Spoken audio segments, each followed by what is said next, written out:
সবাই কেমন আছো? আমি খুব ভালো আছি। এখানে সব সবজি কেটে নিয়েছি। ওই যে সেদিন গানটা আপলোড করেছিলাম, ওই গানটার ভিডিওটা করতে করতে সবজিগুলো কাটা হয়েছে।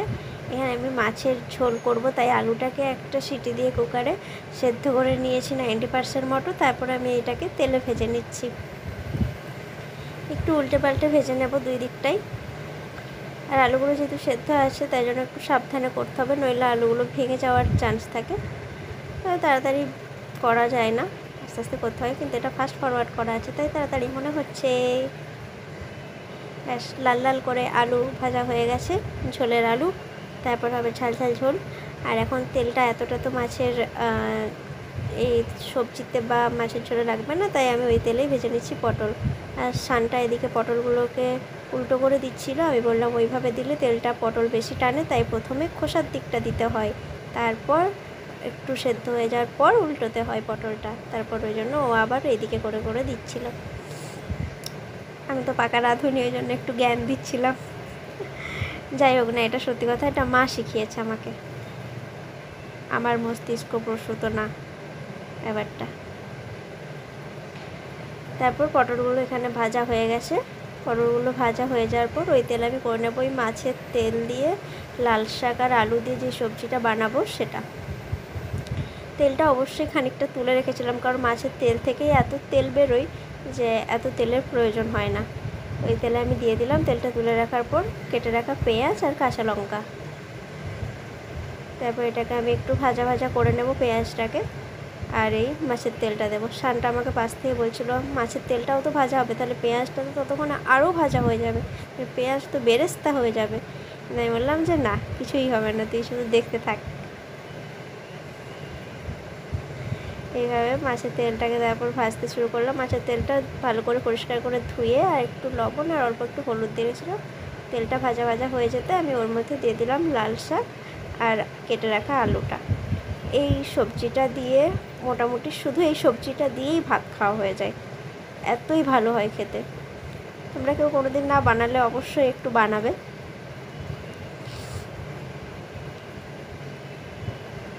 আর মশলাপাতি আর কিচ্ছু লাগে না এতে, ওই যে পেঁয়াজ লঙ্কা আর একটু হলুদ দিয়েছিলাম আর লবণ, ব্যাস ওটা দিলেই হয়ে যায়।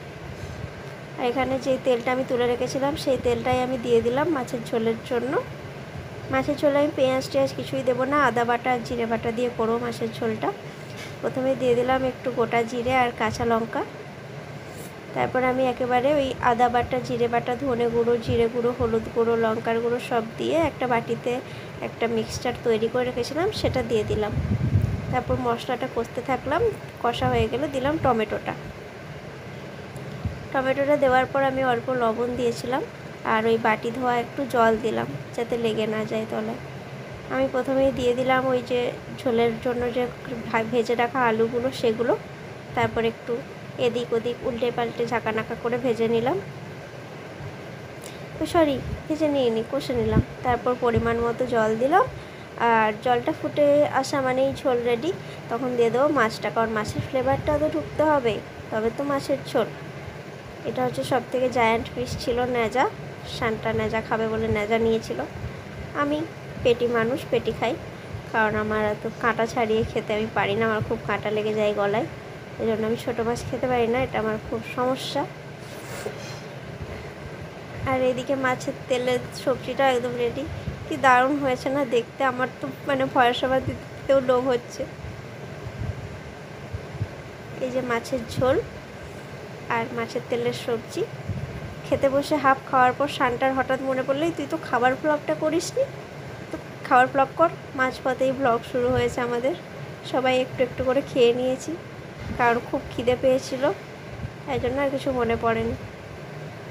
এই যে সবজি, আর প্রিয়া সবজি খাবে না বলে ওর জন্য মাছের তেল রেখেছিলাম। সন্ধেবেলা বেরিয়েছিলাম একটু অজন্তার শোরুমে, ওইখানে কী সব সেল টেল চলছিল, এই অফ সেই অফ, মোটামুটি দাম বাড়িয়ে অফ, এরকম একটা ব্যাপার।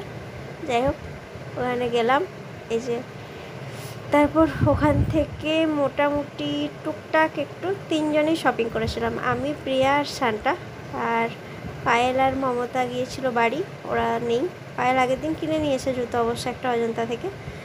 তো এই যে অজন্তার শোরুমে জুতো দেখছি, ছেলেদের জুতো। আমি বেকার কেন ভিডিও করেছি কি জানি, অ্যাকচুয়ালি আমি জানি না ওখানে ব্লগ করতে দেবে না, তাই লুকিয়ে লুকিয়ে ভিডিও করছিলাম আমি এটা। এই যে মেয়েদের জুতো কালেকশন ভালো, কিন্তু আমার দামটা যেন মনে হলো অতিরিক্তই, তাই জন্য আমার মনে হলো আমার সিলেদার্সই বেস্ট। বাবা আমার সিলেদার্স ভালো, যদিও কিনেছি একটু বর্ষার জুতো, যেগুলো অফারে চলছিল সেই জুতো কিনেছিলাম বর্ষাতে পরার জন্য। কারণ একজন মহামানব আমায় বলেছে তোর পা লোকে কষলে দিয়ে চলে যায়, তুই তাই জন্য পা ঢাকা জুতো পরবি। তাই জন্য তার কথা মাথায় রেখে, তার কথাকে আমি সম্মান জানিয়ে পা ঢাকা জুতো কিনতে গিয়েছিলাম। অ্যাজ ইউজুয়াল আমরা 9:30 পরে চা খেতে বসেছি, আর সাথে দেখাচ্ছি আমাদের বর্ষার শপিং। আরেকটা দেখাও, আও আও ইধার আও। শান্তি বার কর, এই চায়ে ডুবে দিবে। কি করছিস? কি করছিস? ব্লগ। সবাইকে একটা একটা করে পেয়ার বেরোবে। একটা বর্ষার জুতো নিলাম। ওই একটা একটা করে পেয়ার বেরোবে নাকি সবার? এটা হচ্ছে সবচেয়ে লম্বা মানুষ, প্রিয়া মানুষ, আর এই দুটো হচ্ছে আমরা ছোট ছোট পা আমাদের।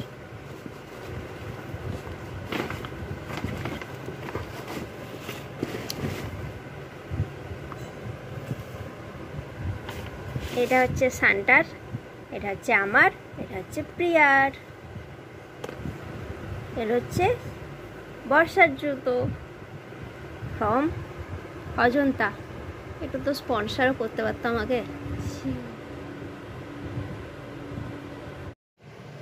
এটা পরের দিনকে সাজুগুজু করে রেডি হয়ে গিয়েছি, একটা দিদির বাড়িতে নেমন্তন্ন ছিল, খেতে যাব বলে। তো আজকের ব্লগটা এ পর্যন্তই। ওখানে কি হলো দেখার জন্য পরের ব্লগ দেখতে হবে। টাটা।